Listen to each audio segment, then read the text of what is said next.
Dear children, ionisation energy depend करती है 4 factors पे।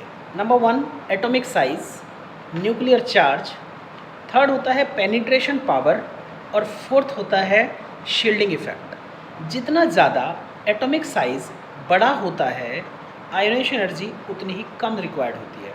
जैसे मैंने कहा था, if it is a nucleus, it is a first shell, it is a second shell, it is third shell, then electron is attracted by this nucleus with a lesser force rather than this one.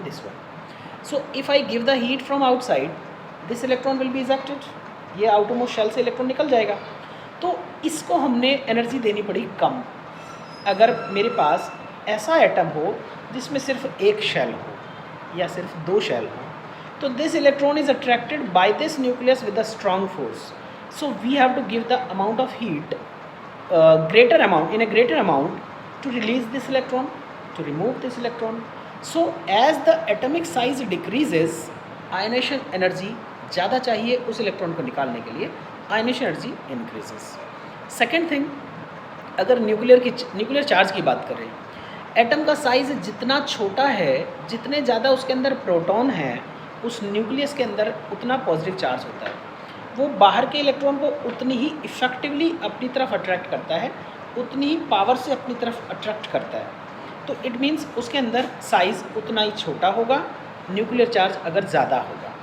तो उस nuclear charge की वजह से, क्योंकि outer most shell के electron attracted हैं, so outer electrons को release कराना, निकालना मुश्किल होता है। यानी मुश्किल है तो we have to supply the more amount of energy to remove that electron which is present in the outermost shell.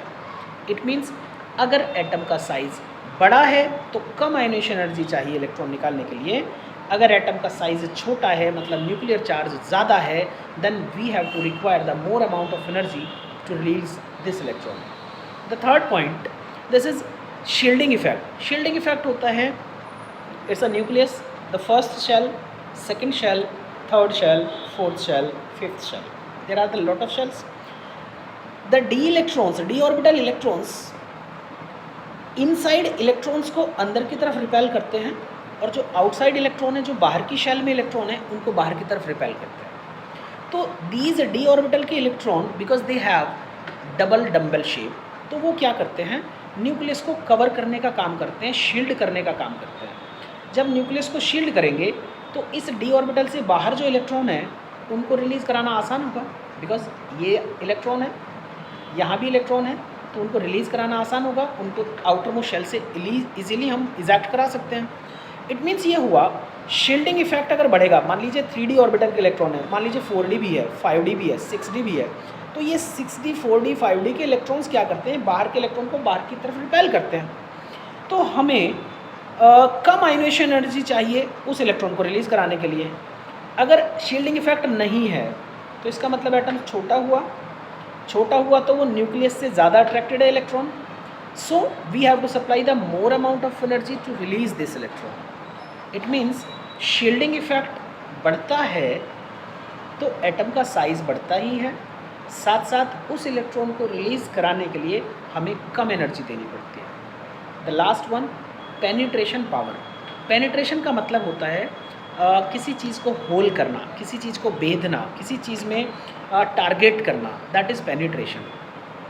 तो डियर चिल्ड्रन, न्यूक्लियस के पास जो शेल होती है, उस शेल में जो इलेक्ट्रॉन्स हैं वो न्यूक्लियस को ज़्यादा पेनिट्रेट कर रहे हैं, मतलब ज़्यादा अफेक्टेड है न्यूक्लियस से, या यूँ कहें न्यूक्लियस ने उन इलेक्ट्रॉन को ज़्यादा इफेक्टिवली टाइटली बाउंड किया हुआ है।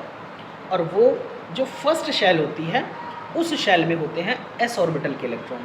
It means s orbital is closest to the nucleus.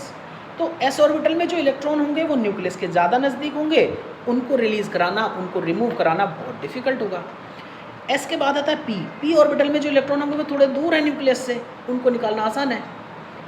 d orbital के, f ऑर्बिटल के और भी दूर हैं।